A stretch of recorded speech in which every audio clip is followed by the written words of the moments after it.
മാം അതുപോലെ തന്നെ ഇപ്പോൾ ഓപ്പർച്യൂണിറ്റി കാർഡിലൂടെ ജർമ്മനിയിൽ എത്തുന്ന ഒരാൾക്ക് ഫാമിലിയെ കൂടി മൈഗ്രേറ്റ് ചെയ്യുന്നതിനും അതുപോലെ തന്നെ അവിടെ സെറ്റിൽ ആവുന്നതിനും വേണ്ടിയിട്ടുള്ള സാധ്യതകൾ അല്ലെങ്കിൽ അതിൻ്റെ ഒരു പ്രൊസീജിയറൊക്കെ ഒന്ന് പറയാമോ?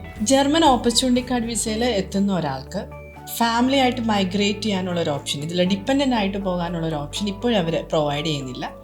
അവർക്ക് ഹസ്ബൻഡ് വൈഫ് അവർക്ക് സെപ്പറേറ്റ് ആയിട്ട് ഓപ്പർച്യൂണിറ്റി കാർഡ് വിസയ്ക്ക് അപ്ലൈ ചെയ്തുകൊണ്ട് ജർമ്മനിലേക്ക് എത്താം. ഓക്കെ, അപ്പോൾ കുട്ടികളെ ഡിപ്പെൻഡൻ്റ് ആയിട്ട് കൊണ്ടുപോകാനായിട്ടുള്ള ഒരു ഓപ്ഷനും ഇപ്പോൾ അതിലും ഇല്ല. നമുക്ക് വർക്ക് വിസയിലേക്ക് മാറിക്കഴിഞ്ഞ് കഴിയുമ്പോൾ അത് ഹസ്ബൻഡ് അല്ലെങ്കിൽ വൈഫ് ആരുടെയെങ്കിലും ഡിപ്പെൻഡൻ്റ് ആയിട്ട് കുട്ടികളെ കൊണ്ടുപോകാൻ പറ്റുന്നതാണ്. പിന്നെ ഇവർക്ക് ബ്ലൂ കാർഡ് അപ്ലൈ ചെയ്യാം. ഇതിന് വർക്ക് വിസ കിട്ടിക്കഴിഞ്ഞ് കഴിഞ്ഞാൽ ബ്ലൂ കാർഡിന് എലിജിബിൾ ആയിട്ടുള്ള കാൻഡിഡേറ്റ്സ് ആണെങ്കിൽ അവർക്ക് ബ്ലൂ കാർഡ് അപ്ലൈ ചെയ്യാം. അപ്പോഴും ഇവർക്ക് ഫാമിലിയായിട്ട് അവിടെ സെറ്റിൽ ചെയ്യാനായിട്ട് ഒരു ഓപ്ഷൻ ഉണ്ട്. ബ്ലൂ കാർഡ് കിട്ടുന്ന ഒരാൾക്കാണെങ്കിൽ 21 months കഴിയുമ്പോൾ ഇവർക്ക് PR അപ്ലൈ ചെയ്യാം.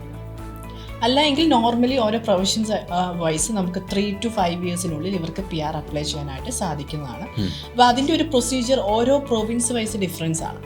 അപ്പം ഫാമിലി റീയൂണിയൻ വിസ ആണെങ്കിൽ അവർ നിൽക്കുന്ന പ്രൊവിൻസിൻ്റെ ആ ടൈമിലുള്ള അവൈലബിലിറ്റി അനുസരിച്ചാണ് അവർക്കത് അപ്ലൈ ചെയ്യാൻ കഴിയുന്നത്. ബ്ലൂ കാർഡ് ആണെങ്കിലും ഇപ്പം ഹെൽത്ത് പ്രൊഫഷൻസ് ആണെങ്കിൽ ലൈസൻസ് എഴുതേണ്ടവരാണെങ്കിൽ ലൈസൻസ് ക്ലിയർ ചെയ്ത് കഴിഞ്ഞാൽ മാത്രമേ ഇവർക്ക് ബ്ലൂ കാർഡിലേക്ക് പോകാനായിട്ട് പറ്റത്തുള്ളൂ. അതല്ലെങ്കിൽ normal work permit 3 to 5 years അവർക്ക് പ്രൊവിഷൻസിനെ ഡിപ്പെൻഡ് ചെയ്തിട്ട് ഇവർക്ക് PR അപ്ലൈ ചെയ്യാം. അപ്പോൾ ഈ ഒരു കാറ്റഗറിയിലൊക്കെ ഇവർക്ക് ഇവരുടെ ഫാമിലിനെ അവിടെ മൈഗ്രേറ്റ് ചെയ്യാനായിട്ട് സാധിക്കും, സെറ്റിൽ ചെയ്യാനും സാധിക്കുന്നതാണ്.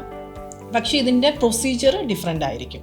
ഡോക്യുമെൻറ്റ്സ് വൈസ് ആണെങ്കിലും കുട്ടികൾക്ക് free education, free health insurance അങ്ങനത്തെ കാര്യങ്ങളൊക്കെ ഏത് വിസ കാറ്റഗറി വഴിയാണോ ഇവരെത്തുന്നത് അതിനനുസരിച്ച് ഡിഫറെൻ്റ് ആയിരിക്കും.